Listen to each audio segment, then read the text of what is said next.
우리 찬송가 91장 슬픈 마음 있는 사람 우리 찬양하도록 하겠습니다. 찬송가 91장입니다.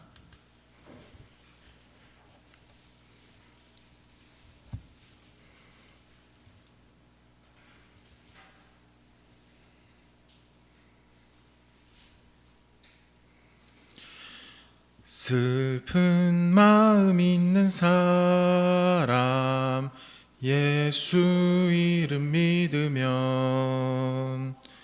영원토록 변함없는 기쁜 마음 얻으리. 예수의 이름은 세상의 소망이요 예수의 이름은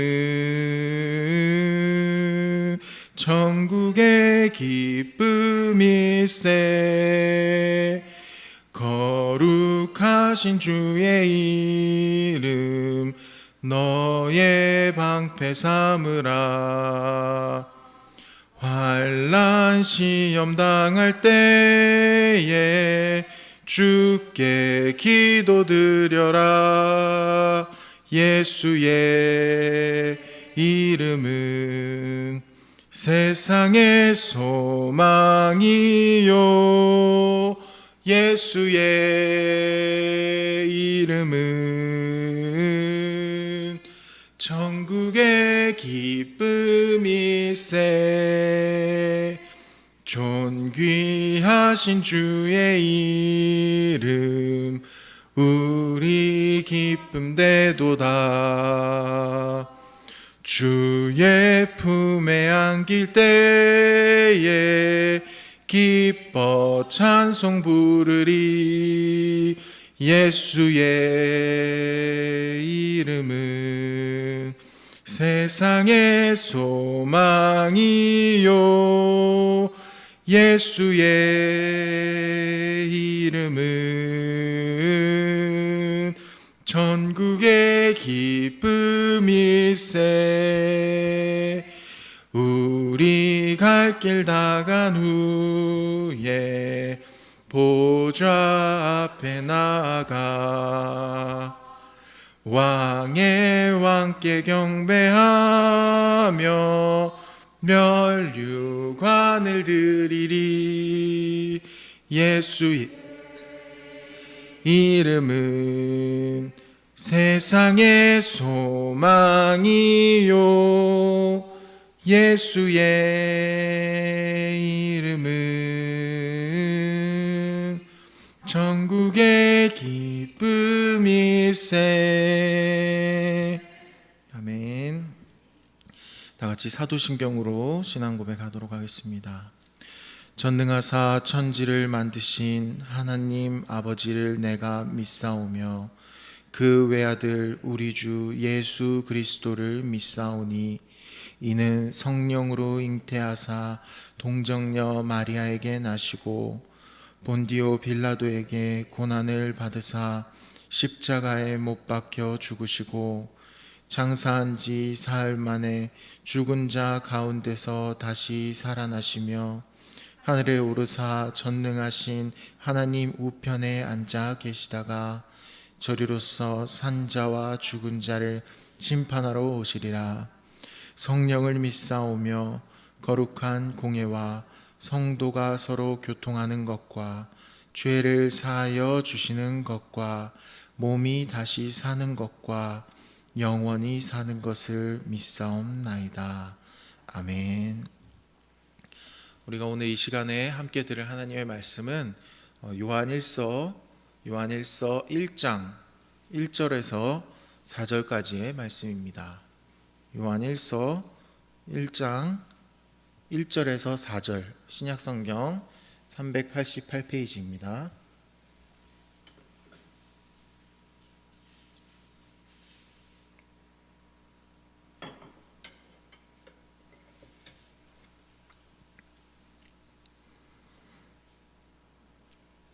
제가 읽겠습니다.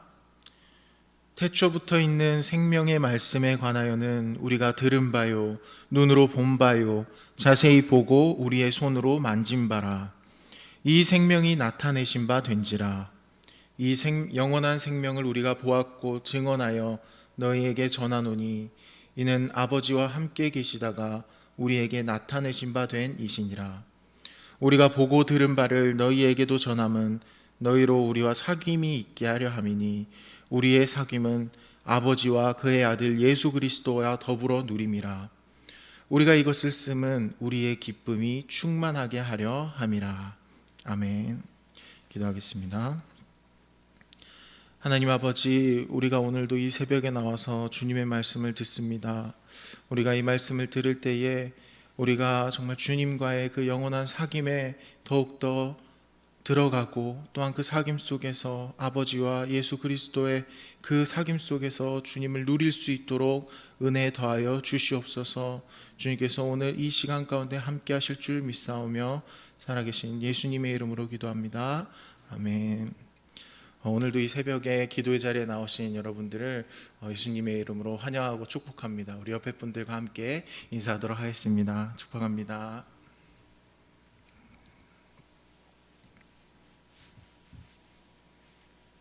축복합니다.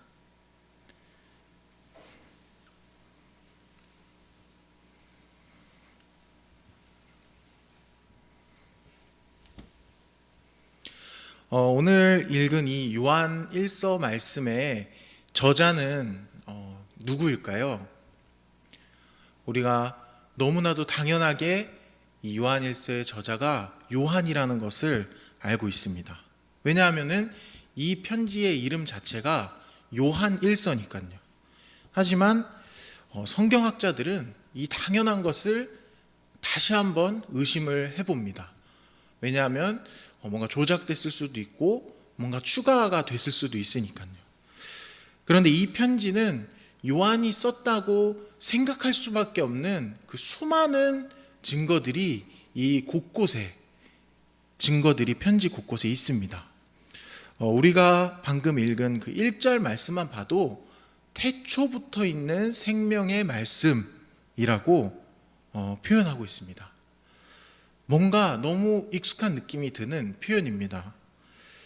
태초부터 있는 생명의 말씀, 누굴까요? 우리가 이미 알고 있는 것처럼 이 생명의 말씀은 바로 예수님이십니다. 신약 성경에서 예수님을 이렇게 표현하던 또 다른 책이 한 권 있었습니다. 바로 요한복음입니다. 태초에 말씀이 계시니라. 요한복음 1장 1절의 말씀이죠. 요한은 예수님을 말씀이라고 표현하고 있습니다. 그것도 태초부터 계신 이 말씀이라고요. 이게 어떤 의미냐면 예수님께서 하나님이시라는 뜻입니다. 유일신이라는 말을 하고 있는 겁니다. 이 사실을 우리가 너무나도 쉽게 받아들이고 믿지만 조금만 더 생각해 본다면, 찬찬히 헤아려 본다면 사실 이것은 굉장히 놀라운 이야기를 하고 있는 것입니다. 제가 아주 어렸을 때에 저는 이렇게 모험을 떠나는 게 꿈이었습니다. 어떤 이런 마법도 있고 어떤 용사들도 있고 이런 함께 싸울 수 있는 동료들이 있는 그런 상상 속 이야기를 꿈꿨었습니다. 또 저에게 어떤 초능력이 생기기를 꿈꿨던 적도 있습니다. 그래서 이렇게 열려있는 방문을 보면서 그 방문이 쾅 하고 닫히도록, 그런 염력이 생기도록 이렇게 가만히 그 열린 문을 뚫어져라 이렇게 바라봤던 그런 적도 있습니다. 제가 이렇게 말도 안 되는 비현실적인 꿈을 꿨던 이유는 이 현실에서 일어나지 않을 그런 일들이 절대로 일어나지 않을 거라는 걸 오히려 제가 더 잘 알고 있었기 때문입니다.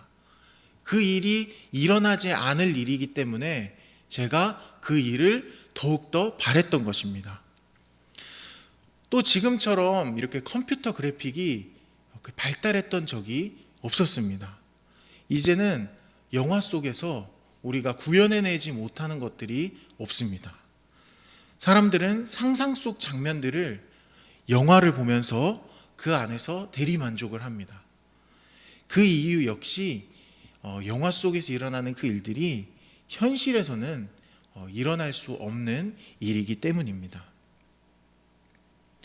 그런데 혹시 우리들이 성경을 볼 때도 그런 마음으로 보고 있지는 않는지 생각해 보게 됩니다. 나의 이 현실이 바뀌지 않을 거라고 체념한 채로 성경 속 기적을 보면서 대리만족을 하고 있지 않는지 그런 생각을 해보게 됩니다. 예수님은 믿지, 하나님도 믿지, 그런데 내 현실은 바뀌지 않을 거야.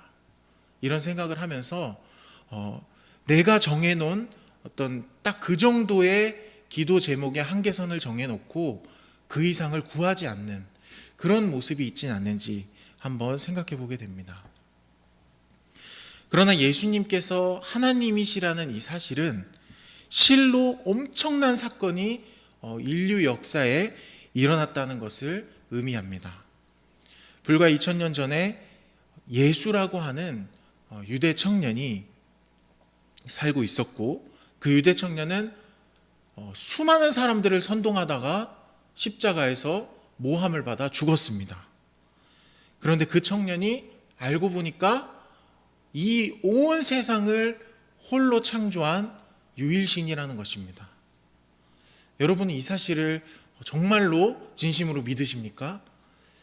우리야 이미 역사가 많이 지난 후에 어떤 예수님에 대한 하나님이시라는 이미지가 많이 생긴 후에 예수님을 믿었기 때문에 그나마 조금 수월했을 수도 있습니다. 하지만 초대교회 사람들은 예수님이 십자가에서 죽으신 지 얼마 안 됐을 때 예수님을 믿었습니다. 그 당시에 예수님에 대한 소문은 이스라엘 곳곳에 퍼져 있었습니다. 후대에 기독교인이 아닌 유대인 역사가 어떤 요세푸스라고 하는 사람이 그 이야기를 자신의 역사책에 기록했을 정도로 이스라엘은 정말 들썩들썩이는 그런 분위기였을 겁니다. 죽은 자가 살아나고 그리고 눈먼 자가 눈을 떴습니다. 그 당시에 뭔가 심상치 않은 일이 일어나고 그리고 거짓말 같은 일들이 계속해서 벌어졌던 겁니다. 모든 사람은 예수님이 이 세상을 바꿀 거라고 믿었습니다. 그러나 정말 거짓말처럼 그가 어느 날 갑자기 십자가에 달려서 죽어버린 겁니다. 어느 날 갑자기 기대하고 있던 그 인물이 죽어버린 거예요. 사람들의 기억은 딱 여기까지였습니다. 왜냐하면 유대인들이, 바리새인들이 예수님이 부활하셨다는 사실을 입막음하고 이걸 감췄기 때문입니다. 그런데 어느 날 그가 부활했고 그리고 그가 그리스도이며 하나님이라고 말하는, 그렇게 주장하는 사람들이 등장하기 시작했습니다. 바로 예수님이 잡혀갔을 때 다 도망갔던 그의 겁쟁이 제자들이었습니다.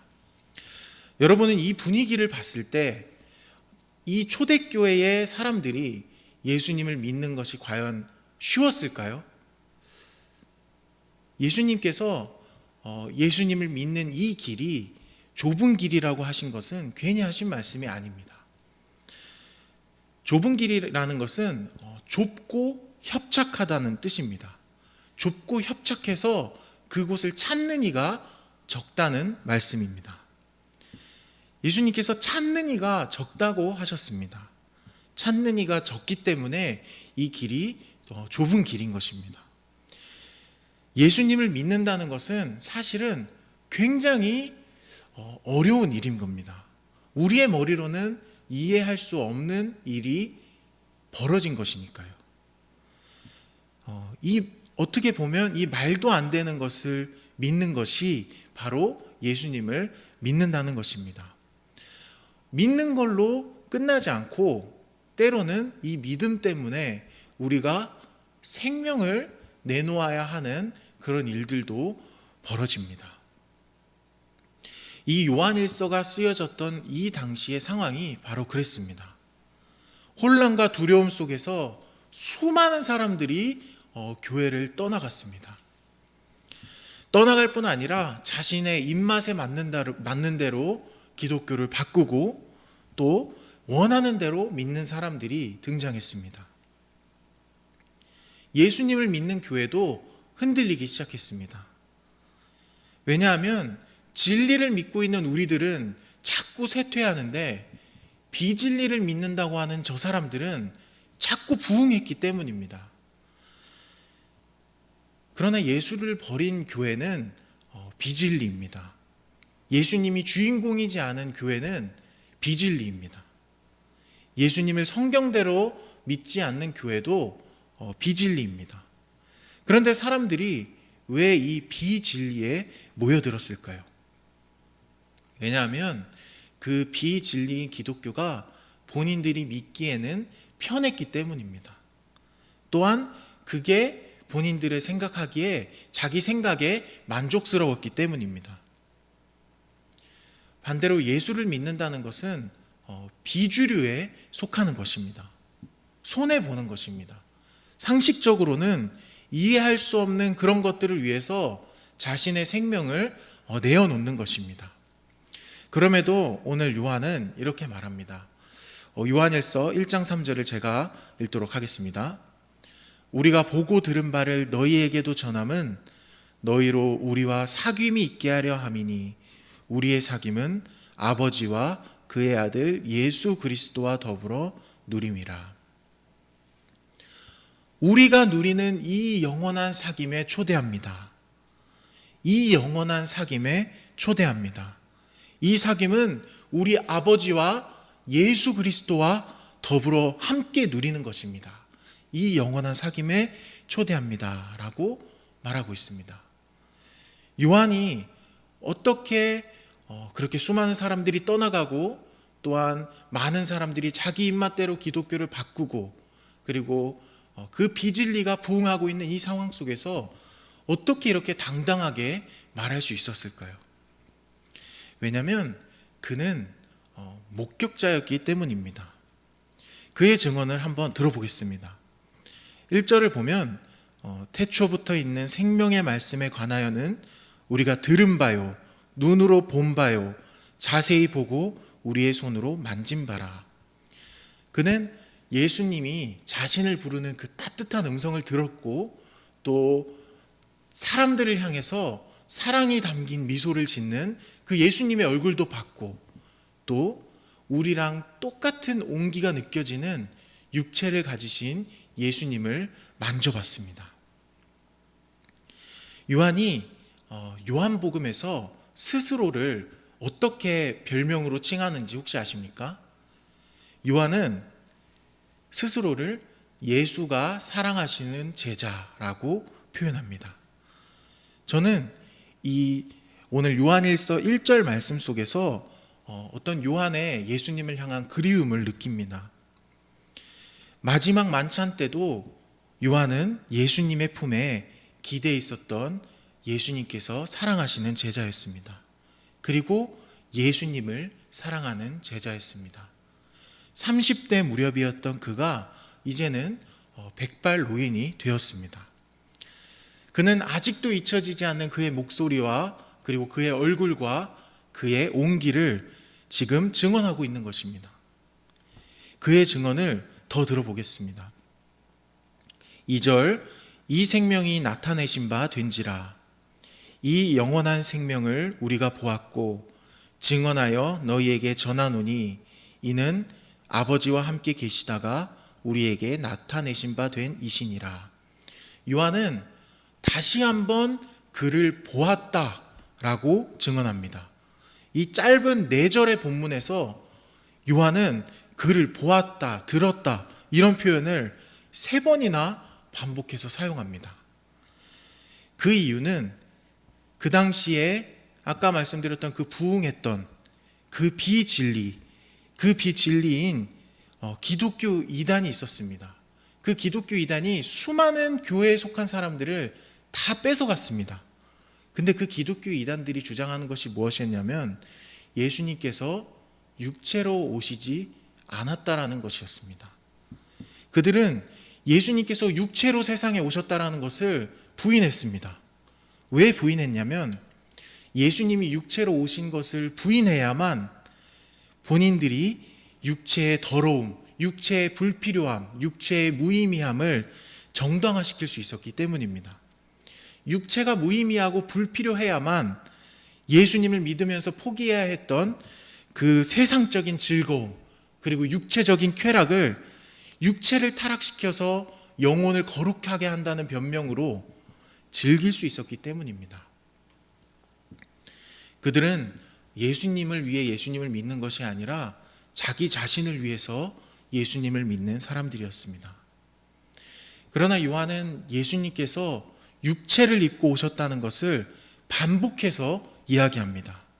또한 그분이 하나님이시라는 것도 반복해서 증언합니다.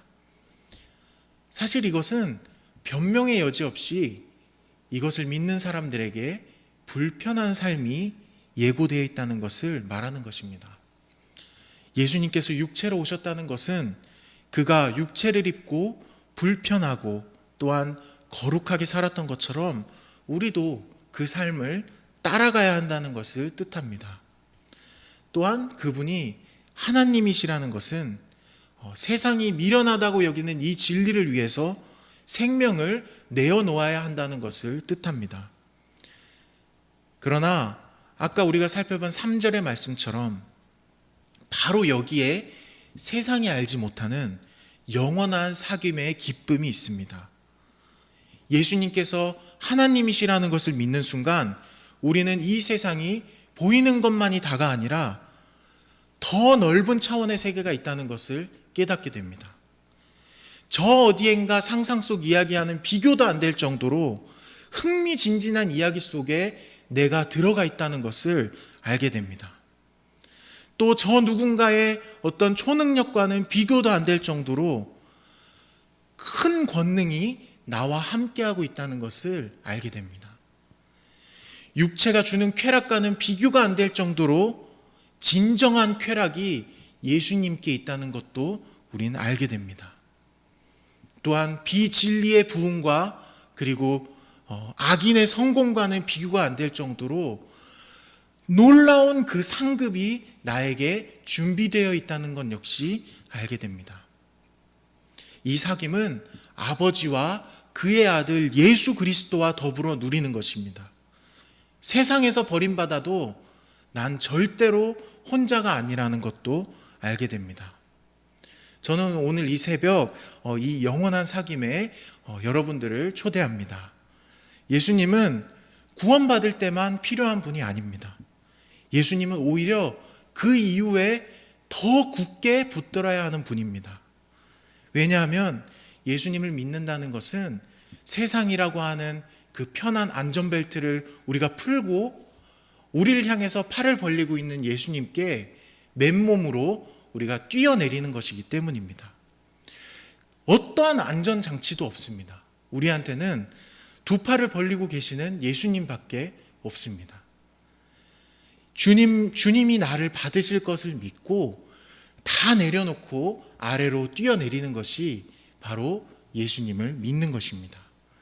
그렇기 때문에 우리가 매일매일 예수님을 믿지 않으면, 그 예수님의 품에 안기지 않으면 성도는 반드시 낙심하는 일이 생깁니다. 절망하는 일이 생기게 됩니다. 또한 세상의 조롱을 받게 됩니다. 하지만 예수님과의 사귐이 깊어질수록 성도는 세상 그 위에서 살아가게 됩니다. 세상 사람들이 아등바등하며 살아가는 그런 것들에 마음을 두지 않게 됩니다. 예수님의 관심에 내 관심이 되고 진정한 기쁨을 누리는 삶을 살게 되는 것입니다. 저는 이 영원한 사귐에 우리 모두가 그 안에서 누리기를 소망합니다. 매일매일 예수님을 위해 시간을 내십시오. 매일매일 이 사귐에 더욱더 깊이 빠져드십시오. 예수님께서 하나님이시라는 걸 믿고 세상에서 승리하십시오. 진정한 승리는 그 모든 사람들을 밟고 일어서는 것이 아니라 그 누가 나를 밟아도 절대 밟혀도 쓰러지지 않는 것이 진정한 승리입니다. 매일매일 예수님을 믿고 매일매일 예수님을 삶의 주인으로 영접하시기를 바랍니다. 이 새벽 예수님과 이 깊은 사귐에 빠져들어서 세상을 이기는 우리 오산 성도교회 성도님들이 되시기를 소망합니다. 네, 기도하겠습니다. 하나님 아버지, 감사합니다.